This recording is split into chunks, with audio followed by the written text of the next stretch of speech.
Hello, friends. Welcome to another edition of the Lovecast.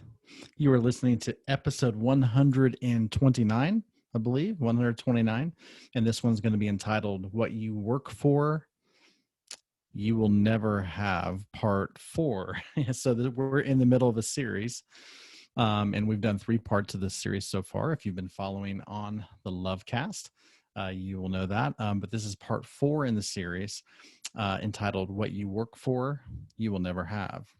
All right. So anyway, welcome, guys. Welcome back to the Lovecast. I'm so glad that you are here joining us. Obviously, I'm recording this live. So if you are watching by Facebook, I have a Facebook, actually the official Facebook page for my podcast is called the Lovecast with Jamal is the official name, and I have a page on Facebook called the Lovecast with Jamal. So if you like that page and are subscribed to that page, you can watch the live recording of this podcast there, which I'm doing weekly now. I'm doing on Monday evenings at 7 p.m. It's a little after 7 right now, but 7 p.m. is kind of when I'm shooting to do these live recordings. 7 p.m. Pacific time. So if you're out in the East Coast, it's 10 p.m. If you're central time zone, it's 9 p.m. So, but 7 p.m. here in the Pacific, and I'll do these live every Monday. And of course, these podcasts get posted to the audio platforms, like iTunes and all the other places, Podbean, and all the places that you listen to your podcast. They'll get uploaded on Tuesday.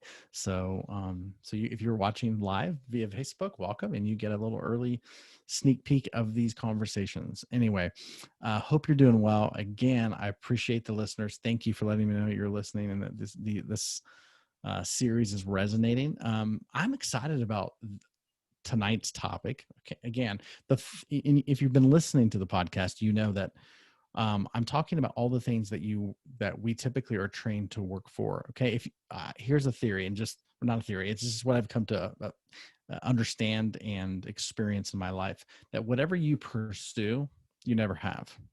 Whatever you work for, you never have.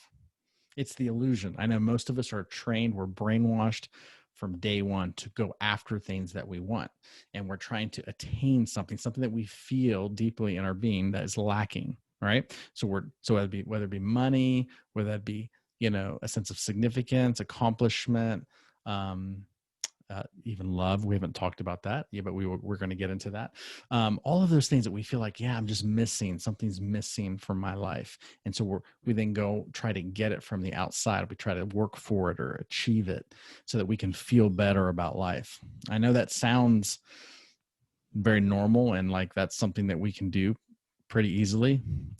But I have come to discover, and in my work as a life coach, working with other people, I can tell you that is a recipe for living a very dissatisfied, limited, powerless, and basically a life of suffering.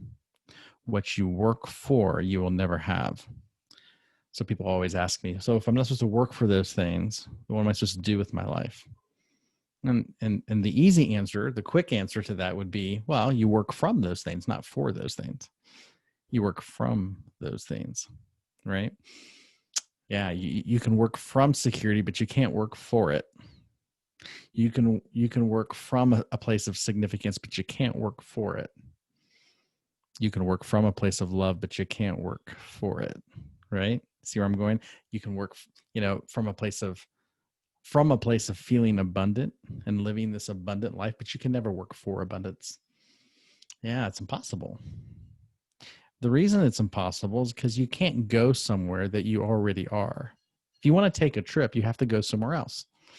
Yeah, you can't take a trip to where you already are, right? I know it's kind of ridiculous, huh? But you can't take a trip to where you already are. You can't go on a journey where you already are. You just have to be where you are. So where you are, that's the question, we can ask, where are we? Are we in a place of security? Are we in a place where our work feels deeply significant, where we are deeply significant? Are we in a place where we are loved? All of these things. And the answer is yes, we are. The answer is yes, we are. We are in that place continually, all the time. We're constantly in that place. Okay. So I say all that to say, if that's where we are, then if we feel lacking in that area, it's not because we're not there. It's because we don't have access to that place in us. So what I'm trying to tell you is that everything that we're chasing out here externally, everything that we're chasing, is simply because we have been cut off from ourself, from the essence of who we are. We've been cut off from that place in perception, not in actuality, because the good news is you never lose yourself. Even though you may feel lost, you actually never lose yourself. You are always in possession of yourself. And at the level of self is everything you've ever wanted. And I'm not saying that in a kind of positive thinking, kind of pie in the sky, like what you want to feel in life, what we work so hard chasing down, we actually have access to in our being, because that's where everything is. That's where all connection with people, even other people, that's where it is. It's in you. Sometimes people say, well, what you sound like you're saying, Jamal, is that people shouldn't need anybody or anything. They should just be these self-sufficient people. But don't we need relationships? Don't we need things like money and things in life? And I would say, oh, of course, we need all of those things. But all of those things like money and relationships and everything else you can think of, those things are simply mirrors of an internal reality. And when you begin to tap into this internal reality in your being, those things on the external, they begin to manifest. I know it sounds too good to be true, right? But it's true. It's true. I'm living proof that it's true. The people I work with are living proof that it's true. I've seen it so many times, and I'm sure I could, if I had a few minutes to talk to you personally and get into your life, I could show you that you've been doing the same thing. You've been manifesting everything that you are living in at the level of being, right? Yeah. I know that can even be offensive to people, because some people are just suffering repetitively and they're like, well, I'm not choosing that. And I would say that at some level you are. Not consciously, because no one would consciously choose suffering. But we repeat suffering. We repeat states of suffering because we are at some level are choosing it. And so that may sound like bad news to you, or it may sound like, I'm that could, I'm trying to shame you or blame you for your misfortune in life. But what I would like you to hear when I say that is not to cause you to feel bad or any sense of judgment, but to actually give you hope. Because if you're causing it, you are actually the solution to it. And that's why I believe ultimately we can be empowered. So in tonight's episode of the Lovecast, I want to talk about this thing called purpose. A lot of people are searching for purpose these days. And it's totally understandable, because purpose is important. Because I actually believe we're here on the earth on purpose. We're here in this life on purpose. We're here to live life with a lot of purpose. I firmly believe that. I am a student and a fan of what I would call people who have had near-death experiences. Did you know there's been a lot of people since about 1950? There's been just a boatload of people, because of our breakthroughs in medical technology. A lot more people in the last 50, 60, 70 years have been resuscitated at levels never before seen in human history, just because we have the ability to do that. And that means a lot of people who have physically, clinically experienced death. That means their heart stopped, their bodies, life left their body. Like they literally experienced life beyond the body. Lots of people have. They call them near-death experiences. There was a doctor who a while back put together a book.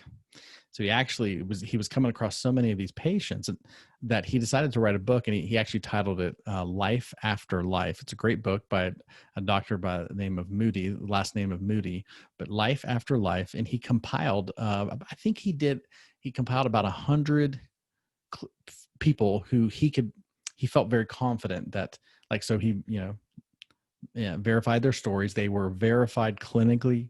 They had experienced clinical death.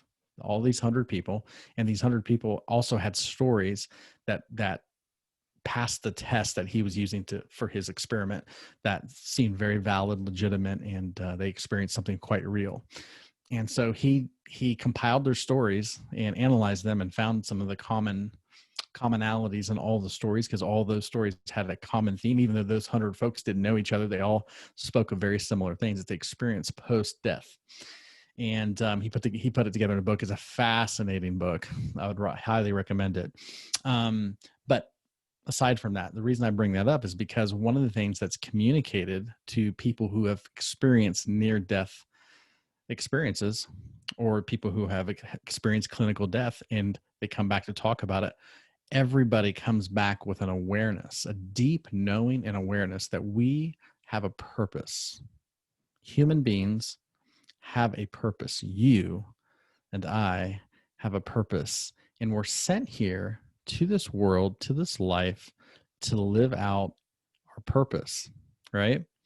So I know if you're, in my coaching work with people, one of the things that we get into pretty early on in the coaching process is we talk about making a daily decision to honor our purpose. Today, I decide to honor my purpose.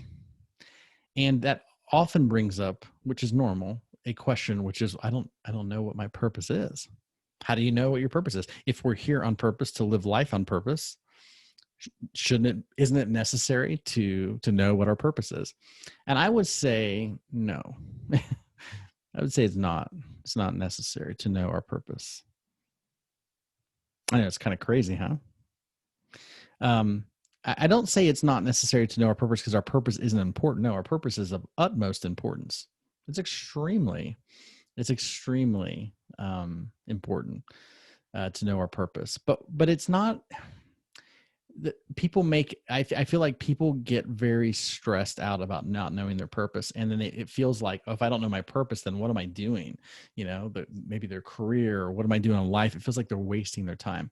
And I like to say this: if you maybe you're listening to this podcast and you're at a place where you're saying, I really don't know what my purpose is, and I'd like to know what my purpose is, and maybe you're working kind of hard to find it. You're trying to commit to. Sometimes we go to college, right? So we teach our kids to go to university and figure out your purpose, get to know what your purpose is. And we have academic advisors, and people are asking the question, how do I know what I'm here to do? And I just think it's overrated. I don't think it matters.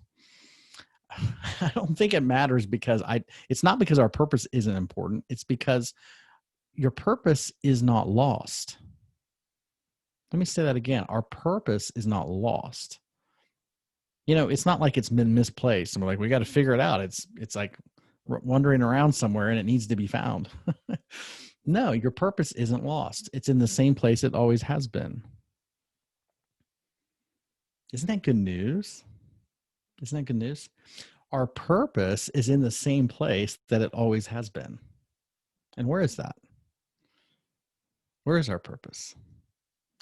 I believe very strongly that our purpose, the knowledge of our purpose, is where the knowledge of everything is, at the level of your being. If you tap in, we have access to an infinite stream of knowledge, of awareness, of being. That's at the level of our being. It's in that place, in the depth. People may call it our heart, our center, whatever you want to call it. But that's where your purpose is. That's where everything is. People talk about, the kingdom of heaven is within you. Jesus said that, right? Jesus famously said that kingdom of heaven is within you. He was telling that to people who were clueless, by the way. So he didn't say it could be within you, or if you believe the right things, it will be within you, or if you belong to the right organization or church, it'll be within you. No, he didn't say any of that. He just said, hey, it's already in you. You just don't know that. That's why you're stumbling around life, trying to figure everything out and looking for the future and looking for someone that you can follow, right? He said, but it's already within you. Yeah, that's underrated. We don't hear much about that, especially if you come from a religious background, Christian background. They don't talk about that. But it's the essence of Jesus' message. Not to get all spiritual on you here, but I believe everything is spiritual. That's my understanding. So again, it doesn't matter if you don't come from that background. It really doesn't matter. I've come come to learn that. What does matter, however, is that you know where to look for everything. And where you find everything is where everything is. And where you're going to find your purpose for tonight's episode, for our purposes here in this episode, where you're going to find your purpose is in you. It's within you. It's actually already there. You don't have to find it. It's not lost. And I always like to say this as well. You may not know your purpose, but your purpose knows you. Your purpose not only knows you, but I believe it's our purpose that gave birth to us. Yeah, isn't that cool? So your purpose brought you into being, gave you expression here in this life, here in this world, because your purpose is driving you forward. It's like a GPS. It's like a GPS, right? So if you what do you do when you get in a car and you're going to take a trip? What do? Right? You program your GPS. You put it in the GPS to go, right? And so, and it leads you. It'll tell, it'll direct you, and you could take a lot of different turns. You don't have to listen to the GPS, right? You can make a mistake. You can make a left turn, a right turn. You can deviate from where it's taking you. And what will the GPS do when you do that? Do you know?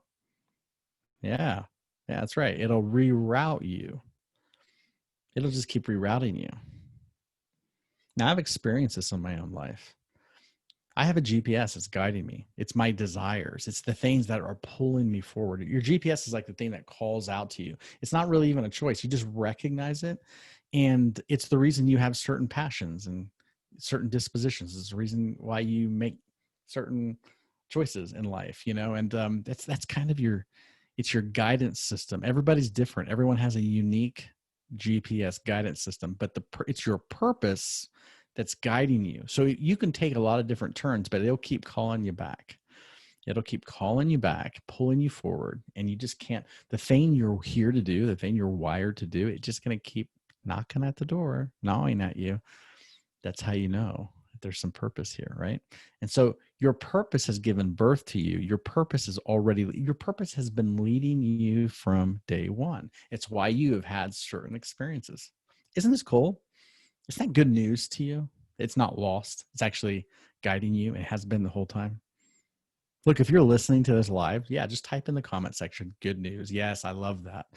Or if you're at home listening to this, if you're listening to this on the regular podcast app, just out loud. I believe that it's really important when you're having a dialogue, even though this is a podcast, so it's not exactly a normal conversation. It's really important to verbally affirm what you're hearing and receiving. So I would encourage you to say, yes, it's good news. I love the fact that my purpose is discovering me. I don't have to do the work of discovering my purpose. Doesn't that just feel good? Yeah, my purpose is looking for me. It's finding me. It's directing me. It's pulling me forward. How good is that? How cool is that? Yeah, it's fantastic. It's really good news.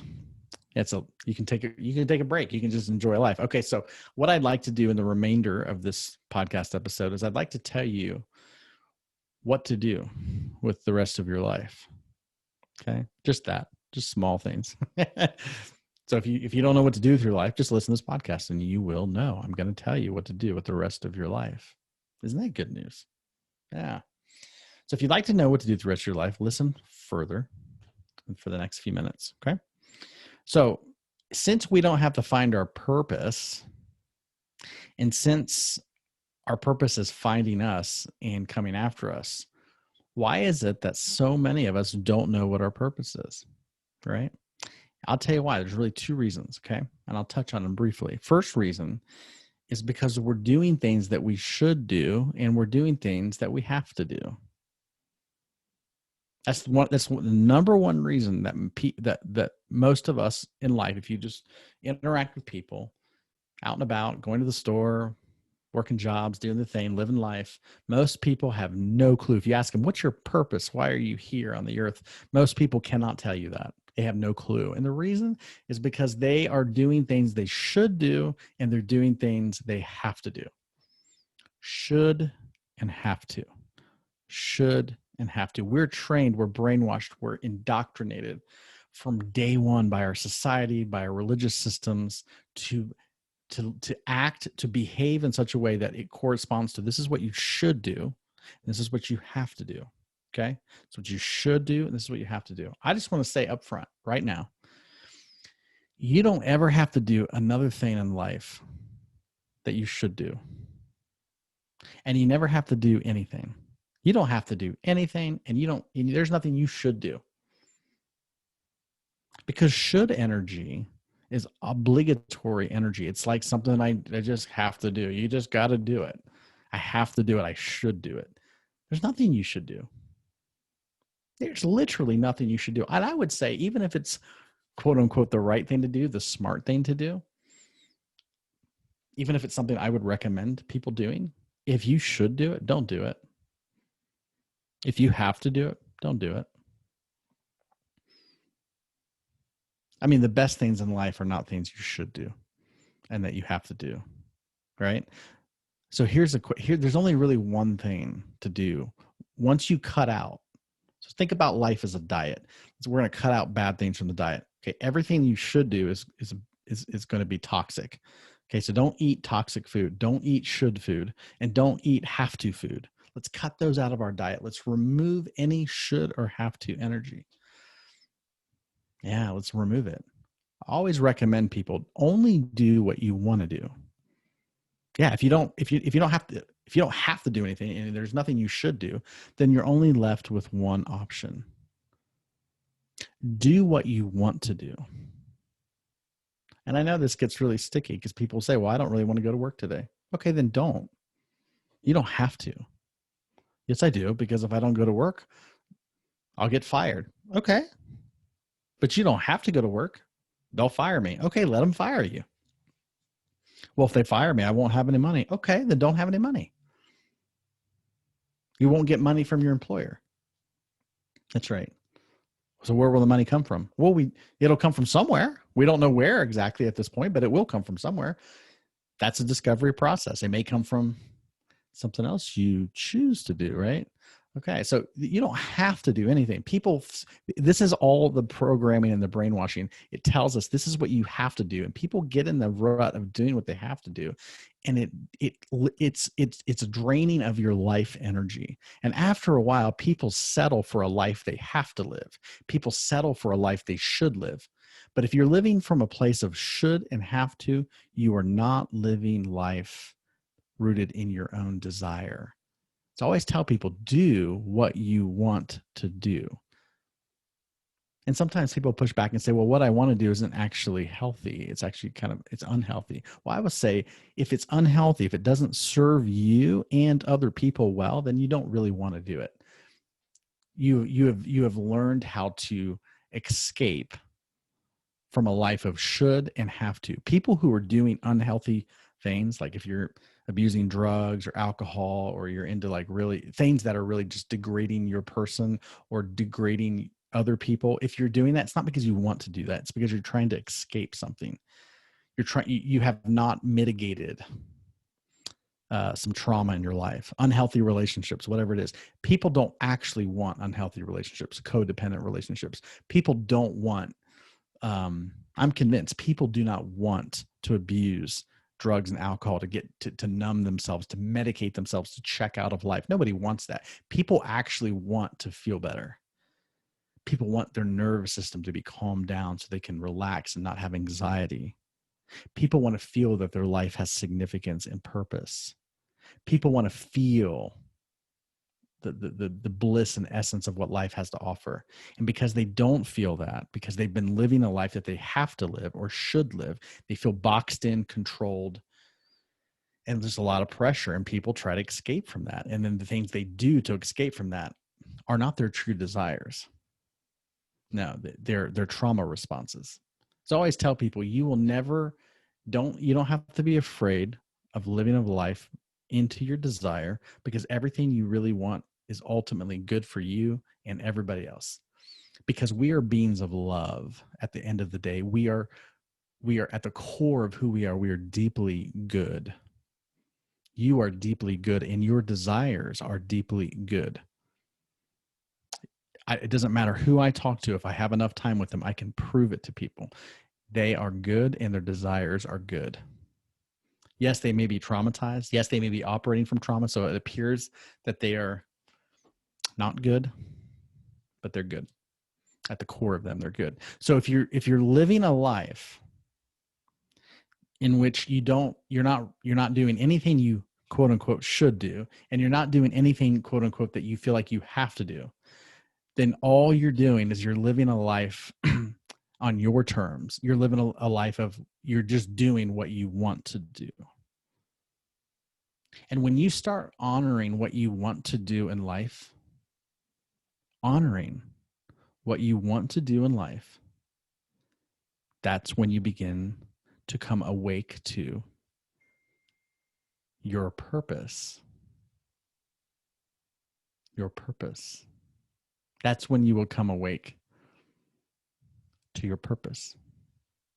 When you live life on your terms in light of what you want to do. Yeah, because your purpose is discovered by moving into your desires on a daily basis. So a lot of people are like, well, I don't know what my purpose in life is. That's okay. What do you want? What do you want to do today? What would an ideal day be like for you? What would the perfect day be like for you? What do you want to experience today? And if you start living into your purpose on a daily basis, after a while, you start living life on your terms. And what is a life? People always say, I want to change my life. How do I change my life? Again, in coaching work, that's what we do. We're literally retraining ourselves to live life, not react to life. We're training ourselves to live life, not live for survival. Actually, I wrote a book called Living for a Living. That's to be contrasted with living for survival, which is what we've been indoctrinated and programmed to do. We're here to live life on our terms. That's because we're powerful people. We can do that. It's possible. Absolutely. But in order to do that, you have to stop. You have to move away from, you get to move away from have to and should energy. Because there's nothing you really have to do. And there's nothing really you should do. It's just really, what do you want? What do you desire to do? What do you desire to live?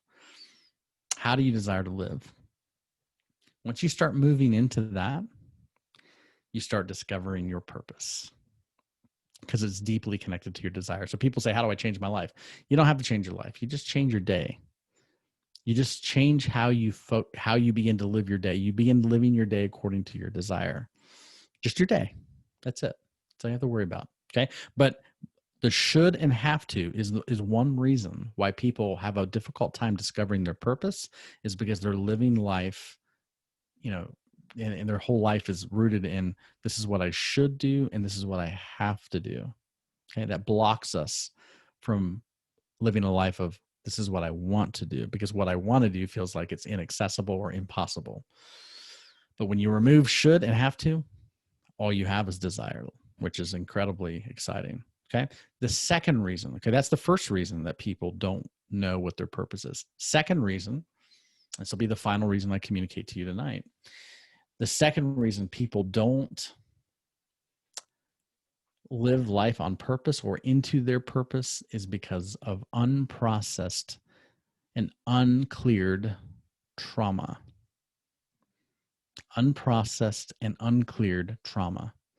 That means they have, and trauma is just things that have affected us, at the energetic level, deep in our being. When we don't process that and get to the root of it and clear it, we can't even move in. It's like our desires are just completely inaccessible to us. So it feels inaccessible. So because we just keep reacting. I always say that most people are not living life, they're reacting to trauma. Most people's life is a daily reaction to trauma. They just do the same things over and over. If you're talking to somebody, they'll say, how's your day? They'll say, different day, same story, right? Different day, same story. But in reality, every day is new. Every day is completely new. Every moment is new. So that means there is an infinite amount, mathematically speaking, there's an infinite amount of possibilities in every day. It does not have to be the same story, unless, of course, it's the same story. If it's the same story, then you can expect the same story to keep repeating over and over and over and over. And if you don't like your story, if your story has a lot of suffering, well, then you're not going to want to repeat that every day. Okay. You want to create something new. And that's in order to live a life of purpose and moving into your purpose, you have to live a new life.